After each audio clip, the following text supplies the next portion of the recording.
CM Revanth Reddy గారు ఎన్నికల కోడ్ను ఉల్లంఘించి నిన్న ఏదైతే ఎలక్షన్ జూబ్లీ హిల్స్లో ఎలక్షన్ జరుగుతుందో అక్కడ మొత్తంగా ఎన్నికల కోడ్ ఉండడం వలన ఎలాంటి హామీలు ఇవ్వకూడదు అని చెప్పి క్లియర్గా ఎలక్షన్ కోడ్ ఉన్నా కూడా ఎలక్షన్ కోడ్ను వైలేట్ చేసిన ముఖ్యమంత్రి గారి మీద ఎన్నికల కమిషన్ సీరియస్గా తీసుకొని సుమోటోగా ఈరోజు కేసు పెట్టాలని చెప్పి మేము ప్రధానంగా బీఆర్ఎస్ పార్టీ డిమాండ్ చేస్తున్నది.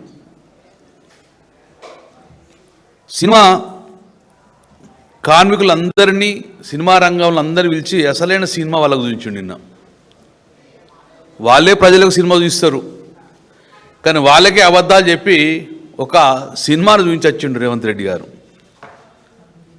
ఒక్కటి మాత్రం చెప్పగలుగుతాం, నిన్న మార్నింగ్ వరకు అందరు ప్రొడ్యూసర్లు సినిమా షూటింగ్ స్టార్ట్ చేసుకున్నారు.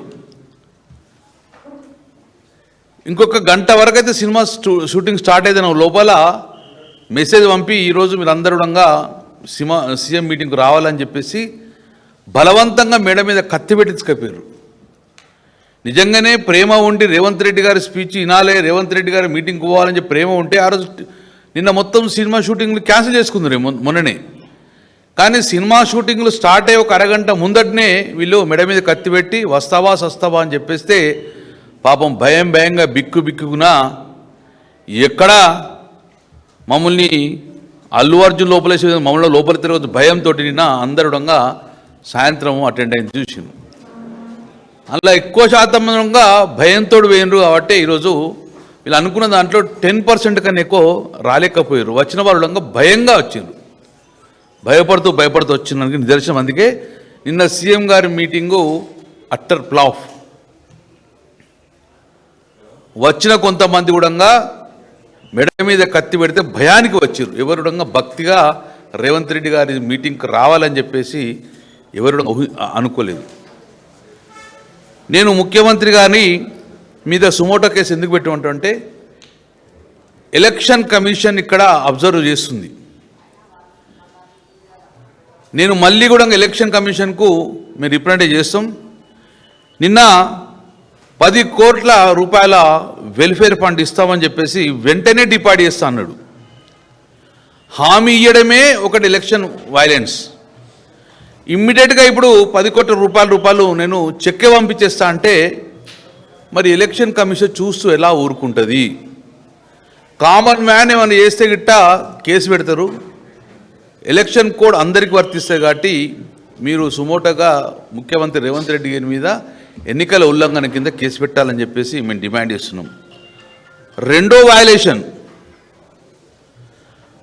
టికెట్లు పెంచుకుంటారు ప్రొడ్యూసర్లు.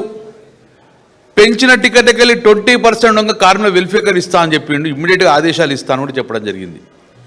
ఇది రెండో ఎన్నికల వయలేషన్.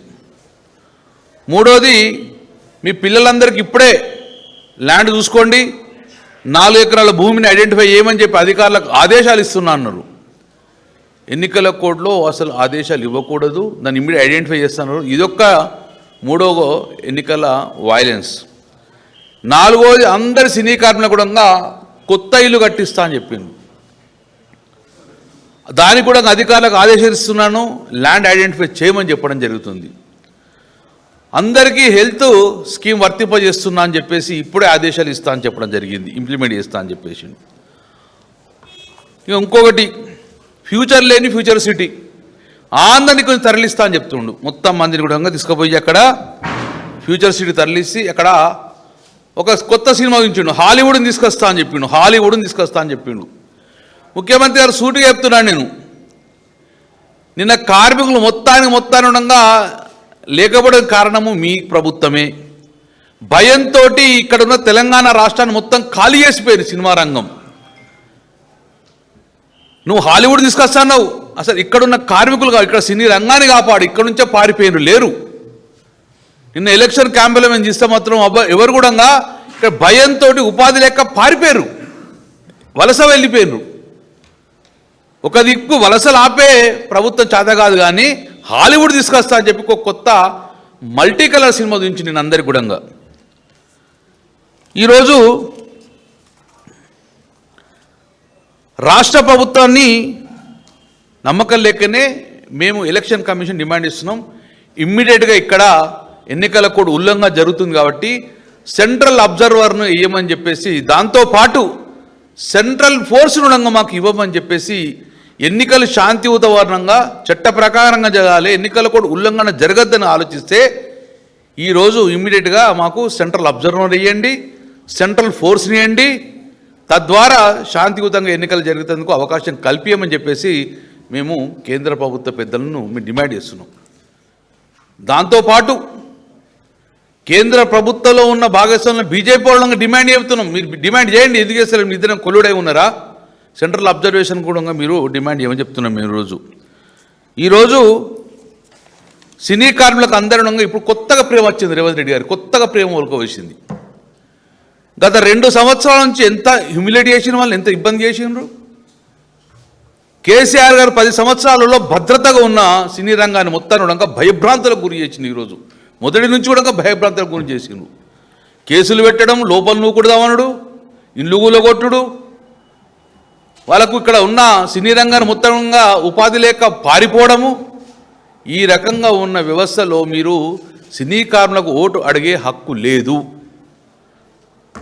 అందుకే నిన్న ఆ సభ అట్టర్ ఫ్లాప్ కారకపోయింది. ఉన్నవాళ్ళు కూడా మొత్తం పారిపోయిన ఉన్నవాళ్ళు కూడా భయంగా వచ్చిండ్రు. ఎవరు ఒక భక్తితో రావడం జరగలేదు. ఇది మాకు నిన్న కూడా పొద్దున్న సాయంత్రం జరిగిందంటే వాళ్ళే చెప్తున్నారు, సార్ మేము షూటింగ్ ఒక అరగంట స్టార్ట్ అయ్యే లోపల మా పుట్టగొట్టే పరిస్థితిలో పోతున్నాం మేము భయంగా. కానీ ఎప్పటికీ గుర్తుపెట్టుకోర్రి, దైవ సమానంగా చెప్పి ప్రమాణం చేసి ఒక్క ఓటు కూడా సినీ రంగం చెప్పింది, ఒక్క ఓటు కూడా కాంగ్రెస్కి వెయ్యము, మేము బీఆర్ఎస్ పార్టీకి వేస్తామని చెప్పేసి చెప్పడం జరిగింది. రేపు రాబోయే కాలంలో మీరు ఏదైతే ఆశ పెట్టుకురో అన్ని కూడా డెఫినెట్గా బీఆర్ఎస్కి ఇస్తారు.